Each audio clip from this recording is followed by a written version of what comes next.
Hello there, this video is part of the trying to help students find useful assistive technology that is free, that is online, that is for mobile phones, that is away from the cluster machines is the term that they use, the cluster machines, the PCs that we use in our rooms and in libraries and such. So, people think it's a complicated process, and people think that you have to be an expert when it comes to technology to find something useful. But that's not really what it's about.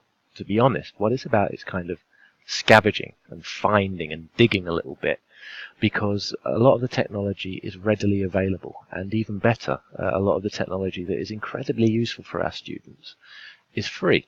There are certain aspects to it where perhaps a student has to sign up, but apart from that, a lot of this costs no money whatsoever. Now, when it comes to finding technology that's suitable for the students that you're working with, of course, a lot of that depends on the relationship that you have with your student, and it depends on the things that you know about the student, and depends on the technology that the student is already using. There may be students who are hesitant to change from something that they're using. There may be students that are hesitant to use technology at all. And that, in a certain sense, is okay, because what we like to do is we like to personalize our approach. But also, if we are to ready our students for further study, or if we are to ready our students for the world of work, technology is going to be a part of that to a greater or lesser extent, no matter what job or what other study our students go on to. So with that in mind, what I'm going to do is I'm going to demonstrate the process that I go through when I meet with students and try to kind of co-find items that I think are useful for them. Of course, this process starts with the student. It's student-focused, and to an extent it is student-led. There's a chance that the students that you're working with know a little bit more about technology than you do. However, don't make the mistake of thinking that just because a student may be younger than you, may have been born and raised in a technological age, don't make the mistake that you assume that they know about technology, and specifically how to use technology to further their own learning, because it's in my experience, 20 years working with students and technology, that they don't. What they know about technology is that they know how to use social media technology, they know how to use things that they see as immediately beneficial to them, and those things aren't necessarily things that can be used for study. However, with that in mind, we don't necessarily have to just focus on assistive technology, and the demonstration I'm going to give you is not really focused on assistive technology at all. It's focused on something that may aid a student when it comes to the more pastoral side of their student experience.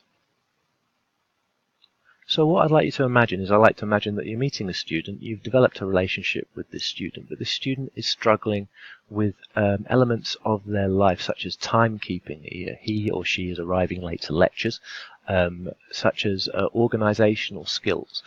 He or she finds it difficult to concentrate on one thing, to complete particular tasks, and therefore things like revision or giving time over to revision of their studies is problematic. The student may be on the autistic spectrum, they may have ADHD or ADSD or other difficulties. So what I want you to do is I want you to try and imagine a student like that, and imagine that they're sitting next to you, and imagine that you're both looking for something that helps them. Now, because of the relationship that you've built up with the student, you know that this student enjoys RPGs, role-playing games online, computer games. He's doing an English course, so he also enjoys narrative, and he enjoys literature. With that in mind, I would start off with a wide search and then try to narrow it down to something that might be of use. So, I know that my student is struggling with organization, so what I'm going to do is I'm simply going to look at online organizational tools.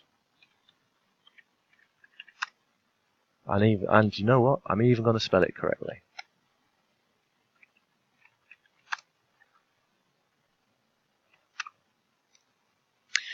What we have here is we have a rather wide search, which means that you will have a rather wide net that has been cast. You'll have lots of lists looking at online tools, 30 best organizational tools, lots and lots of lists. And in fact, I've made a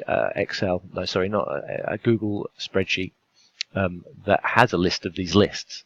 Some of the best ones if you want to look at some of the things that are available. But however, I think to myself, well, okay, what I'm not going to do is I'm not going to worry about finding the right thing immediately. I might click on a link, I might have a look and see about these lists and see if they give me anything that is of use. I have a look at these lists and in the bullet points I'm just going to scan myself, or I'm going to help my student to scan this information, and I see that there's, oh hang on, there's that Trello, and I think I think I saw that Trello tool earlier on. This takes us to our first online app, which is Trello. Now, I know a bit about Trello already, but you don't necessarily have to do that. Sometimes you want to be in a position of authority, and you want to be in a position of knowledge, but in the case of this kind of co-searching, that's not necessarily the way that you have to do things. Now, Trello is a tool that allows you to create boards and organize your time, and organize tasks and organize projects. It's helpful, but your student, after looking at a board, and strangely enough this is my own assistive tech Trello that has resources, videos, sessions and department videos just to keep things organized, they might think to themselves, well actually I'm not keen on the interface, or there's too much going on, or it's not engaging, or it doesn't fit, and that is perfectly okay. So because you're not going to get everything right the first time, you can continue to look. Now your student, as I mentioned, has an affinity or an interest in role-playing games, RPG computer games. Now, there are times where being more specific does have a benefit. I'm cheating here because I know what I'm searching for, really, but I'm trying to put ourselves in a kind of role-play position where I don't. Online organizational tools, and what I'm going to do is I'm going to put, well, I'll put another of the students' interests in as well. Now, we've got the best digital tools for organizing your RPG campaign. Well, that's not exactly what we're looking for. We're not looking for something to help us organize our gaming. So, what I might think to myself is, okay, in the style of an RPG. It's a long one, fairly specific, but let's have a look.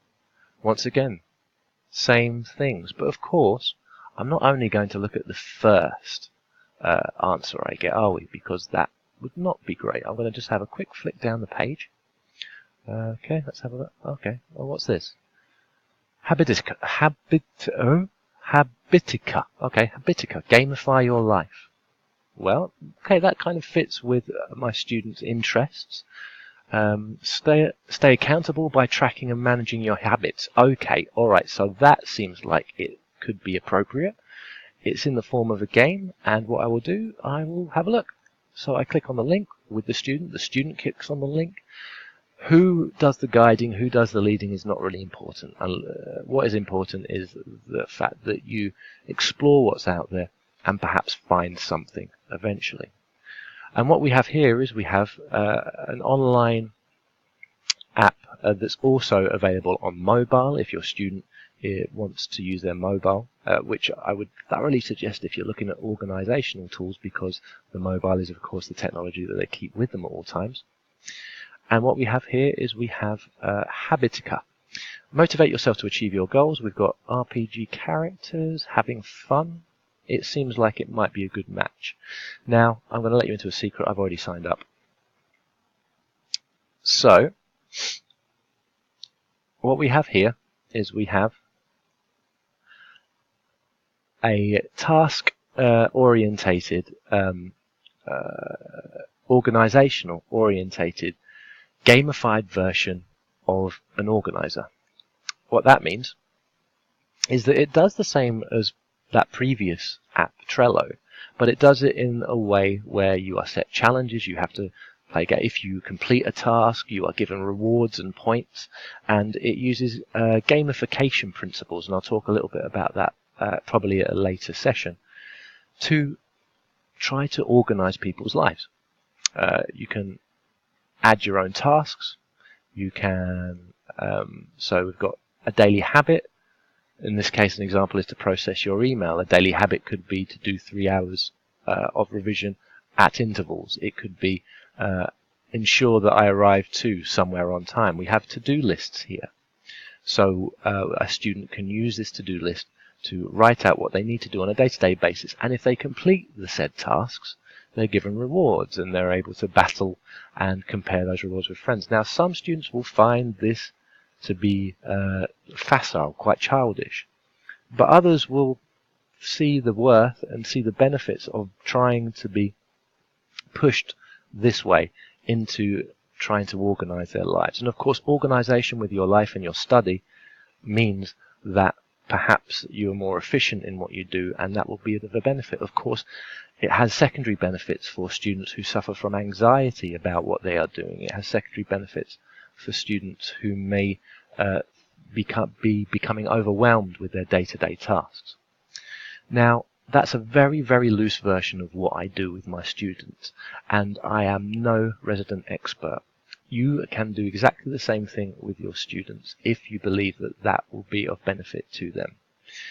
This way of kind of co-searching for something, rather than me perhaps giving you a list of apps and saying, give them these apps, these will work. I don't know if they'll work or not, because I'm not the resident expert when it comes to my students or the people that I work with. You are. Now, what that means is that if you think that there will be a piece of technology that benefits a student, or even if you don't know, but you may think to yourself, there may be a piece of technology that benefits a student, this is what I do. I sit down with the students, we look for something together, and a lot of the time we find it. Don't get me wrong, sometimes we don't. Sometimes we look at other avenues. But I think the point that I'm trying to make is that there are hundreds of thousands of tools out there, and within those hundreds of thousands of tools, there are absolutely countless tools that are useful. And you don't have to be the judge of whether it's useful or not. You can suggest this tool to a student and allow the student to be the judge of whether it's useful or not. Well, anyway, I think this has been rather a long video, so what I'm going to do is I'm going to stop now and we can get back to the real presentation. Thank you very much.